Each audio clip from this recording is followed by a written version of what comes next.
سلام دوستای عزیزم، امیدوارم که مثل همیشه حالتون خوب باشه.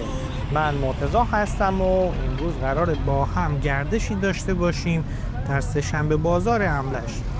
امروز سه‌شنبه 29 آبان ماه و ساعت حدود 10:30 صبح. سه‌شنبه بازار در املش برای اهالی این شهر واقعا اهمیت داره و از پیدا نکردن جا پارک، شلوغی بازار و جمعیت خانم‌های روستایی و حاضر در بازار برای عرضه محصولات محلی میشه این موضوع رو فهمید. این بازار در روزهای سه‌شنبه از صبح تا غروب در مرکز شهر املش برگزار میشه و بخش روستاییان فروش ماهی و میوه‌جات اون از همه بخش‌ها پررنگ‌تره. عطر میوه‌های تازه، سبزیجات، صدای فروشنده‌ها باعث میشه که دست خالی به خونه برنگردید. پارسال هم ولاگی از این بازار در کانال گذاشتیم که در پلیلیست شهر املش موجوده. گردش در شهر املش، منطقه زیبای رانکو و همچنین تابستان شیر هم در این پلیلیست قرار داره که لینک این پلیلیست رو براتون در قسمت توضیحات این ویدیو قرار دادم. یکی از عادات جالب شرق گیلانی ها برای صبحونه رفتن به جیگرکیه. این عادت در شهر مثل کلاچای کاملا قابل حسه.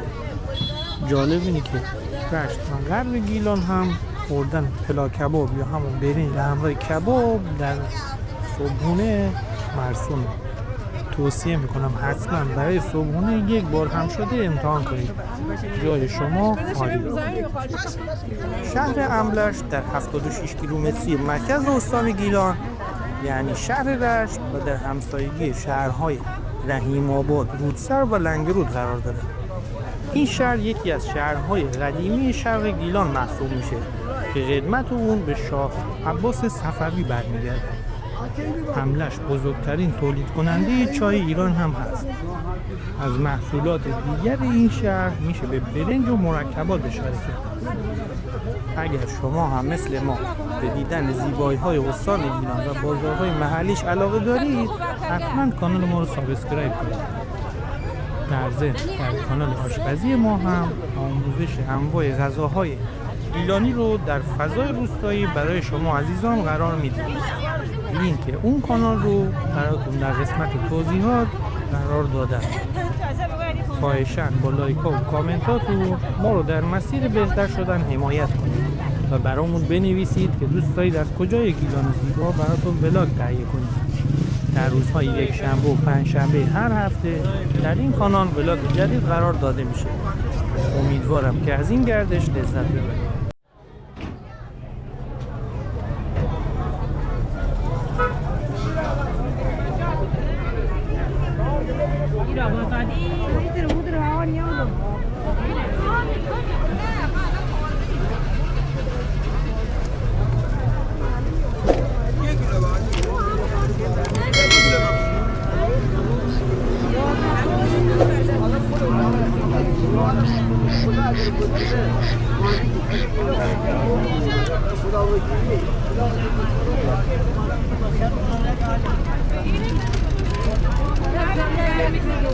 Yes, sir. Yes,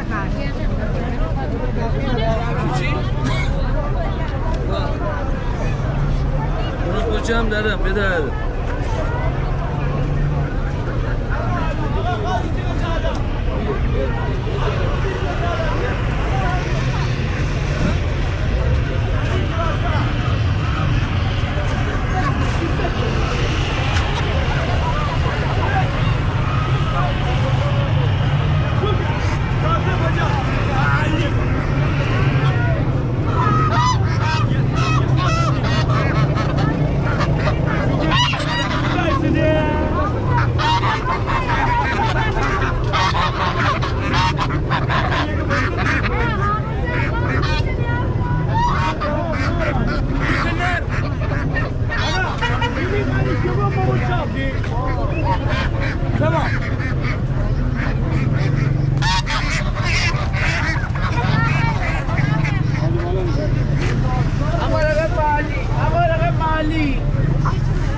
کیلویی چنده؟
Hamide خوش خدا.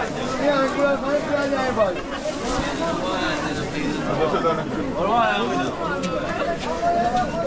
آره خوبه عالی همیشه همینجوره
برم میلیون سر باقی باز آقا میشه تلویزیون نشون بده قربان ما هر ما جا شروع کردم الان چند تا روزه ایم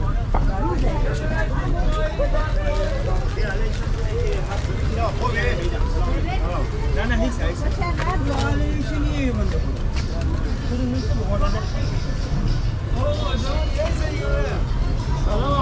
خدا خیر میده بفرمایید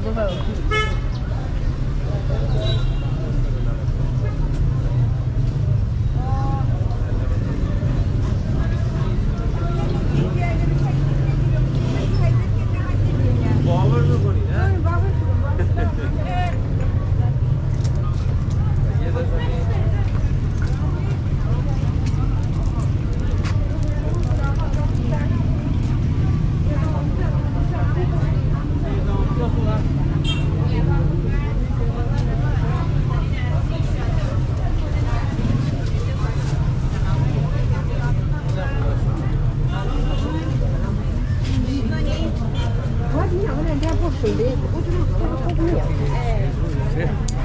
بهتره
نمیگن دوزیدی که دندانک تولد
Hadi zaten.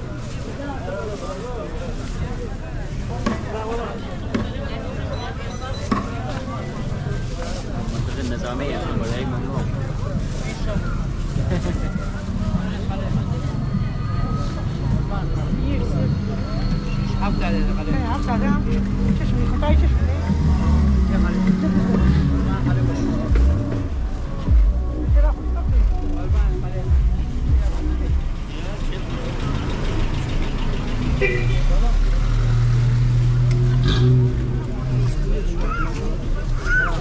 گوجه بازاری انباری دیگه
باریه ولی کنه پردر از سبزی نچینه ولی خانم بایچه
Gazi Babali bu hoş